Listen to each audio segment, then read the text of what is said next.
Greetings, YouTube. I hope you don't mind, but I'm going to start off this video on a little bit of a rant because 2020 has been such a crazy year for so many people. But I really do believe that the game is in a much better position to end 2020 than it was at the beginning. I do believe that Kabam has made incredible strides in this game, especially the best side quests we've ever seen in this game. Easier availability for rank up materials, particularly Tier 2 Alpha and Tier 5 Basic, as well as it's never been easier to get a 5-star champion or 6-star champion. And the Nexus crystals, though the odds are slim, have brought summoners for like $5 at times some pretty amazing luck as well. So this crystal, I clicked on this too, is my favorite new addition of 2020. When you become a throne breaker, and I know it's a long way for a lot of people, the worst you can do is like half of a Tier 4 class Catalyst or half of a Tier 4 Basic. That's still amazing. So I say that to say that it really irks me that human beings typically like negative things more than positive things. When I do a video that praises Kabam, it might get 1,000 views, and that's fine. It's still 1,000 views. But if I do a critical video over something that Kabam has done that's shady, it might get 10,000 views. I wish that those numbers were reversed. But sadly, I can't help it. There's going to be a perception in this community that only for some people views my channel as somebody that enjoys being overly critical and negative of Kabam.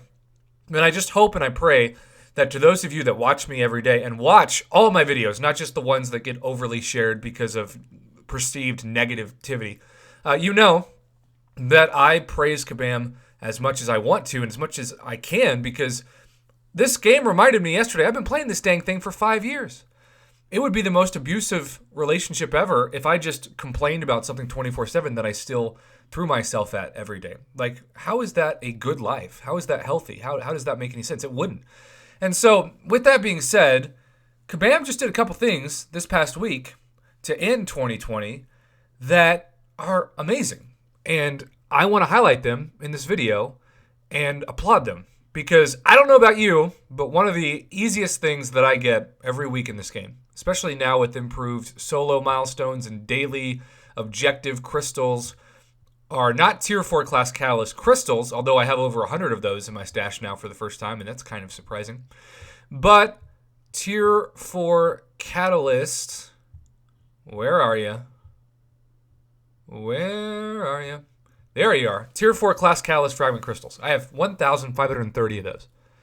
So, naturally, they're fine. I enjoy them because I open a ton of them sometimes to at least get a champion up 1 or 2 Tier 4 classes. Well, now, right now at least, who knows if this is limited time, right? But right now, when you go to the store and you go specifically to the holiday store, you can trade in the next 5 days, and I wish this was permanent, but 5 days and 23 hours, 50 of these for a fully formed Tier 4 class Catalyst crystal. Now, I'm going to keep 1,000 of them because you can easily trade in what I'm going to do, which is 500 of them, which is going to give me 10 more Tier 4 class Catalyst and not get the class that you need, because this would be a true game changer if you were trading these in for a Tier 4 class Catalyst selector.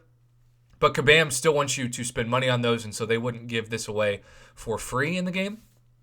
They don't want to wreck what they call the economy of the game.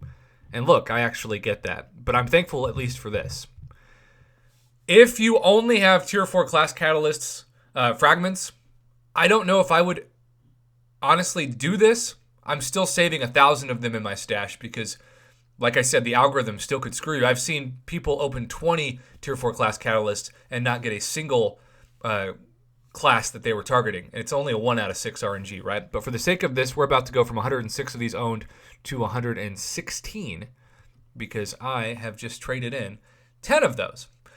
Speaking of trading in, and speaking of Tier 4 class Catalyst, there's also another amazing thing that's kind of hidden. So you might remember that for the longest time, makes me think of the classic Billy Joel song. Shout out to Billy Joel. For the longest time, when you scroll down to special, you saw, yes, the solo crystals, but also the trade-ins, which gave you a huge heavy price of 3 Tier 4 class Catalyst in your overflow for 1 Tier 4 class Catalyst that's not of that class. Well, when I go to my own catalysts, I scroll down and I do see that there are some classes that are in the overflow. For example, when I scroll down, I know I just traded in a couple blue, and oh, I guess they're gone. My bad. Well, regardless, let's go to the topic at hand. So I'm going to go all the way to the right to miscellaneous, and I'm going to scroll down, and I'm going to see what looks similar to a tier 5 class catalyst fragment crystal, but isn't.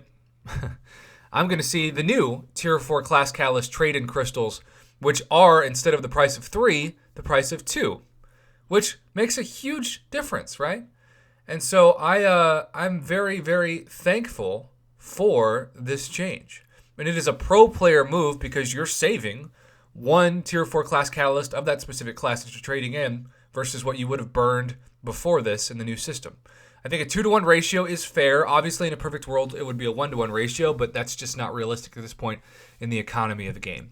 But between these trade-ins and the fragment trade-ins, this is really going to help a lot of people.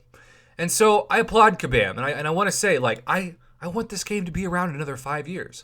I thought my YouTube channel would be at most a flash in the pan. I thought it would be successful for like a month, maybe at most a year, and then it would die down. I can't tell you why it's so successful other than the classic keeping it 100, but also at times maybe it's quantity over quality. I love to pump out content and give my subscribers a reason to come back to my channel, even if it's just a 2 or 3 minute video a couple times a day, which some people wouldn't do. But for me, it's worth it, especially if I can highlight other summoners and give shout outs and make you feel like you truly are a part of this channel because it is a community channel for everybody. So that is a long rant, but I'm excited about the pro player changes, and I appreciate everybody who has continued to support me and followed me on this channel. I especially appreciate those of you who know that I try my best to stay objective. I really do ask myself every day, and especially every week, did I give Kabam enough credit this week? Do I need to do another video where I praise them? Because I want to when I can. I don't want to be a PR lackey for them that refuses to speak out when there is injustice, but I also don't want to be somebody that just likes to complain and doesn't have solutions or doesn't want to praise them for a job well done, because that also is just as big, if not a worse of a problem as any. So there you have it, YouTube. Thank you for your support. We're going to end this video here. Yay for pro player moves in 2020, especially to end it. Cheers to hopefully what will be even better in 2021.